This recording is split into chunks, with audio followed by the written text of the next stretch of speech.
שלום לך, קוראים לי מוחמד. אני בכיתה ו' מבית ספר אבן סינא סכנין. רוצה לעשות ראיון איתך בקשר לעבודה שלך. כן, בבקשה, מוטי. מה קוראים לך? קוראים לי אניס. מה אתה עובד? אני מתעסק בייצור חלונות ותריסים. איפה אתה עובד? אני עובד בעיר חיפה.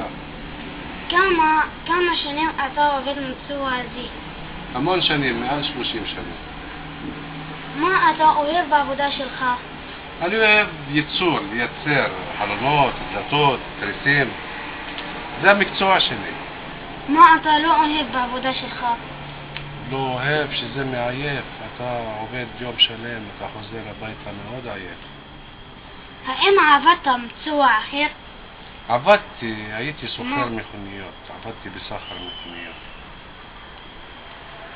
מתי אתה יוצא לעבודה? אני יוצא לפעמים ב7, לפעמים ב8, תלוי בזמנים שלי. בבוקר?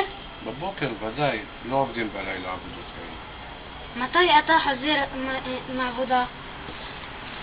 יום העבודה נגמר לי ב1, ב2, ב3, תלוי בעבודה שאני מבצע. איך אתה מקבל העבודות שאתה מציע? שאני מבצע. העבודות שאני מבצע, אני מקבל אותן. אנשים באים לבית מלאכה, רואים דוגמאות אצלי, מחליטים שהם רוצים לעשות עבודה. כן? מזמינים אותי הביתה. אני הולך, מסכמים על עבודות שאני צריך לעשות. ואחרי זה אני מבצע את העבודה. תודה רבה ויום טוב ולהתראות. תודה מוטי.